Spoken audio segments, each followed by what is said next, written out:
All right, guys. So yesterday I did the video talking about my Dragon 10 duo farming, which speaking of, somebody left a comment that's very interesting of a solo champion on Dragon 10 hard, which I'm going to test it out. I'll get back to you guys as soon as possible about how to actually duo or solo it with that champion. No presets, which is insane to me. But either way, we'll talk about that later on. It's Nishak, by the way, in case you guys want to try it out yourself. But yesterday's video, my basically realization, what I was doing was kind of peak inefficient efficiency. So what I mean by that is I was leveling 1-star champions, and I already knew this was going to be not so efficient, but I was leveling 1-star champions. I was hoping to get good gear, leveling 1-star champions, a 2-star, so not great, but I was building up my food stockpile, basically, my food reserves, so then I could drop brews into them. I knew today we're going to be opening some ancient shards, which I already finished. The video should be out tomorrow. And then I was going to dump a bunch of brews into those champions, rank up the 3-stars from there, and then have significantly more points. Now, yesterday, I spent 24 energy on Dragon 10 Hard Duo and got about 2.5 points per energy.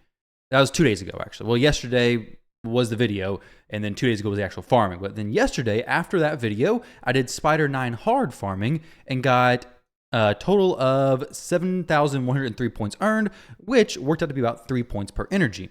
Now, this was more efficient, not peak. However, I was waiting till today to actually pull my ancient shards, so now I could have a bunch of essentially treasure chests to throw brews into and extract the points out of. No problem, right? So right now, Lover's Path, 7523. Let's go ahead and spin down some of these points. We're taking this side path right here. Can't even pick that up, unfortunately, but I will in just a minute. So we did the one, and now we'll come in here. We had, let's see, how many points do I have right now? We have 4,523.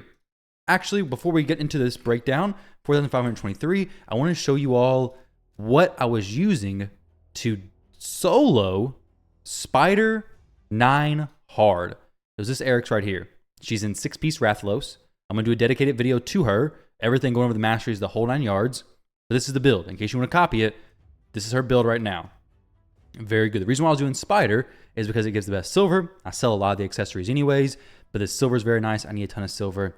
And it just works out well. I can solo it, 9 hard, get silver, get good upgrades. It all works out well. 85% crit rate because strong affinity. I'll go into the build more in depth in a video, but either way, that is her build. Speaking of, I actually picked up a very good accessory yesterday as well. It was a banner for my Trunda, which I don't use, but one day I will.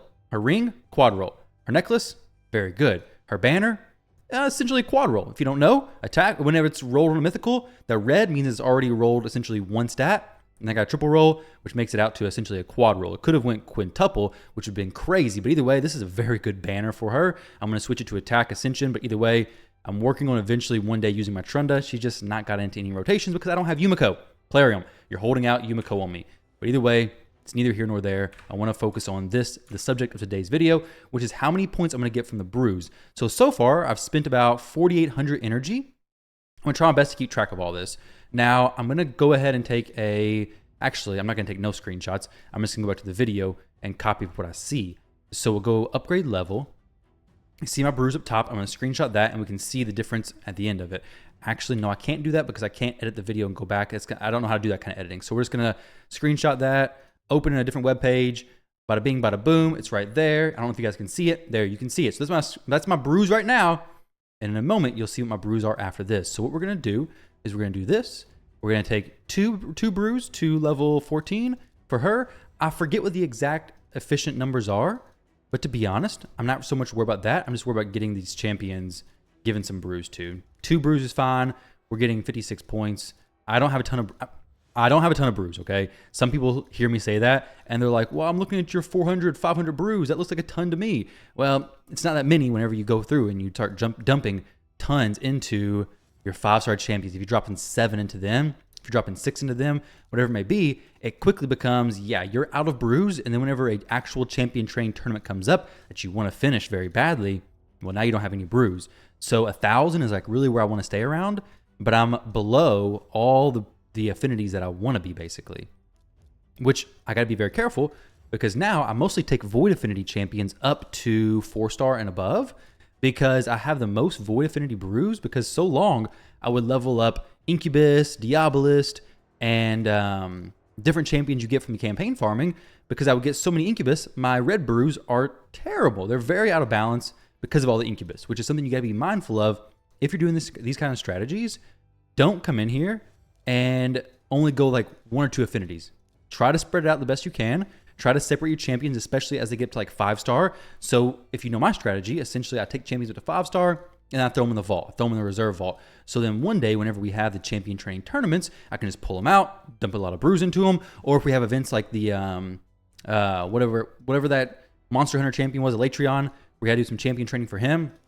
I just pull them out, pull out the champions, dump a bunch of brews into them, and it's good to go. I think it was a champion training for him, right? But then you're in a good spot and you're prepared for this kind of stuff versus always leveling up another champion to 6-star. I know at the beginning of the game, you kind of have to do that because you don't have a ton of champions who are very good. So you got to take tons of 6-star champions. But eventually there's a point in the game where you have the core of champions that you need, and you don't need a ton more champions. So you're okay with, taking the 5-star food, throwing them in the reserve vault, maybe 1 or 2 a week. So then eventually you'll have maybe 50 or 100. So whenever the time comes for champion training or Hero's Path with champion training, whatever it may be, you can just pull those champions out, dump a lot of brews into them, and get a lot of points. I'm not doing that method yet because there's no reason for me to pull those 5-star champions out. This event is doable, I think, without having to resort to that, because that is more, more saved up, more hard-hitting points, more bursting. Essentially what I want to do is if there's any champion training events that pop up, I want to be able to discourage anybody else from competing as soon as possible, essentially. If you burst 30,000 points in the first couple hours, if you do 30,000 points in like an hour or 2, people are going to be a little bit intimidated, especially because it gives you the high ground, essentially, right? Because now you're at 30,000 up and everybody else is down here at 10,000. You see somebody start moving fast. Well, now you can just match their speed and start moving up a little bit more as well, assuming you don't just blow everything in the beginning and you have nothing else to do, but then you're able to better judge everything throughout. So what did I get from that just now? Well, I was at 4523, and now we're at 7,000. So I got 3,000 points just from those brews and those champions. Let's come in here real quick and go ahead and upgrade some ranks of champions. We're going to take the 3 stars up. The 3-star champions up to, with that said, I may actually not do my void champions. I want to do as many voids as I can, but 110 from there, boom. 110, 110, 110. I do have a lot of voids that I leveled up before, but a lot of these were from the champion train that I was doing over the last few days, which is what I'm saying. Initially, it was very inefficient because of how I was doing it with the 1 stars, the 2 stars, the 3 stars, and all that kind of stuff. The stuff I was doing wasn't the hard-hitting points. Like the 5 stars is where it's the best, but the higher the rank, the better the points per level you get. So 1 stars is like horrible. But now it's all starting to pay off because now I'm coming in here, ranking up these champions, getting 110 points. Now they're 4 stars. I drop some brews into them. I'm going to get a decent chunk of points from that. So there, we should be able to get the next fragment today, actually, without too much of an issue. I'll take out how much energy I spent for that, and then we can break down how much energy it costs to get Ankora, which I may do some farming for Ice Golem, but I honestly may even finish out the event before Ice Golem comes up. That's not efficient. That's inefficient. That's very inefficient, actually, if I did that, because now I'm just wasting it because it's Dungeon Diver, which Ice Golem works. I have Artak to solo Dungeon Diver, but in a way, I want to get this information out to you guys as soon as possible. But if we assume Ice Golem's going to be like 2,400 points for the top fragments, it's going to be about 2,400 energy, somewhere around that, 2,000 and 3,000 energy. So maybe I can just save 2,000 or 3,000 points, something like that. Either way, let's upgrade some 4-star champions a few times. We'll take them. We'll give them 3 brews. So that's an extra 119 points right there. Beautiful stuff, guys. Beautiful stuff. Got a lot from the Ancients today. Well, 51 is what I had. I know you guys probably don't love doing this, but hopefully I've given you some tips and tricks throughout this. I just want to show you how I do this, how I go about doing this.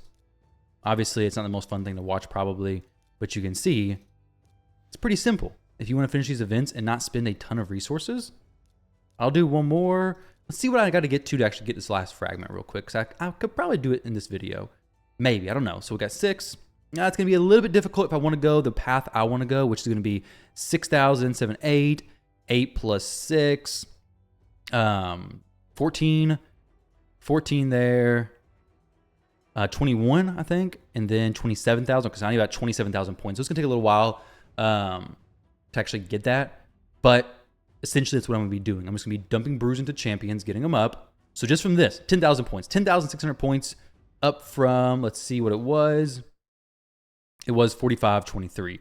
So 10,600 minus 4523, I got 6,000 points. And what did I spend for those 6,000 points? Well, before I had, let's see, I had these brews right here. So I had this level of brews. Whoa, wrong thing. This right here. So we spent a little bit of blue brews. How many did I spend? We got 1058 minus 1022. So 36 blue, 44 green,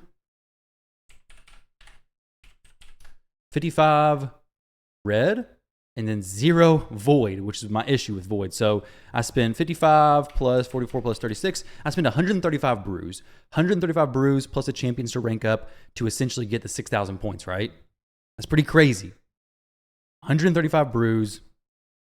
Let's see. 135 brews gave me, assuming my math is correct, seems pretty crazy, equaled 6,077 points. Now, this wasn't even on 5-star champions.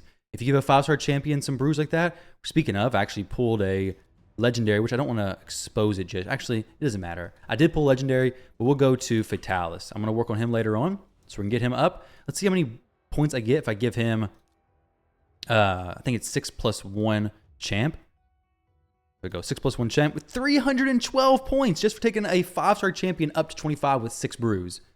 6 brews. That is crazy amount of points. I'm going to get him up to 6-star actually very soon. So let's go ahead and get him taken up. We're going to try him out some live arena. We'll see how good or bad he is, I guess. I can take him all the way up to 60. Either way, that's what I'm going to be doing. That's what I've spent so far. Well, specifically what I've spent so far is, let's see. So I've spent, at this point, let's see, about 2,400 energy from Dragon 20, 2,320 from Spider 9 hard. So 4720, right? 4720 energy. And then 135 brews.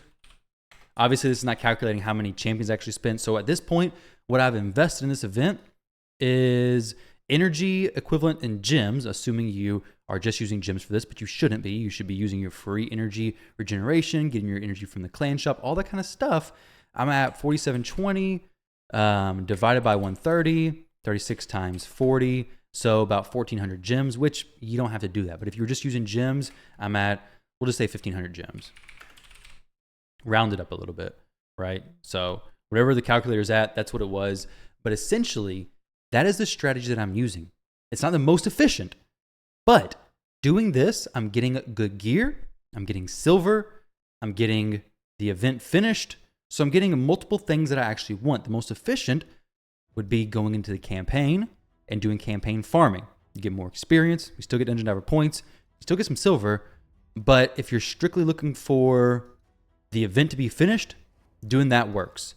But if you want to pick up other goodies along the way, then doing Spider, doing Ice Golem, doing Dragon farming alongside this works out well. Now, Stage 10 hard is not the most efficient as far as points. Stage 20 gives you the same as Stage 10 hard does. Keep that in mind. However, Stage 20 does not give you mythical artifacts. Stage 20 does not give you sweet Trunda quad roll banners with attack percentage. So I mean, if you want your Trunda to smack, my Trunda is basically naked, but I'm waiting for quad rolls everywhere else, then that's what you gotta do. Actually, speaking of, let me see if I got any priority attack, high, top row piece. Like I think I got some quad roll attack percentages up here as well. By the way, hide set filters button is so good. Quad roll attack there. All right, let's go ahead and just equip that, right? Give an extra 1,000 attack to my Trunda. That is crazy. That is so much attack. Oh, quad roll attack there. Oh, nice. We got a quad roll attack. No, of course not a quad roll attack on the shield. The shield can't have attack. Silly goose. All right, let's see this. We'll go here, and then a glove with the most attack, and cruel set. I have no attack percentage gloves in cruel set. Now we're looking at 8k attack for the Trunda. No crit rate, but that doesn't matter. We don't need no crit rate for her. She has no blessings, by the way. So this is going to be pretty nutty. 9k. I mean, she's looking... Actually, this could be this right here. Extra 62. And then this could be a cruel shield. Where's the cruel shield at? There we go, right here. 242. So almost 10k attack for an Unblessing Trunda. I mean, the rest of the stats are irrelevant. They're kind of garbage, honestly, but it's kind of cool. So we're still missing the extra 750 attack from the Blessing, extra crit damage. So stuff she has, pretty nice. Either way, guys, best of luck going for this Ankora event. Some people said they appreciate this video, so I wanted to get these videos out to you guys to keep you updated as far as what I'm doing for this event. But if you like it, drop a like, subscribe to the channel, all kind of good stuff. And if you don't like it, why'd you click on it? The title and the thumbnail is very clear. Either way, guys, thank you all very much. I love and appreciate all of you, and I'll catch you in the next video.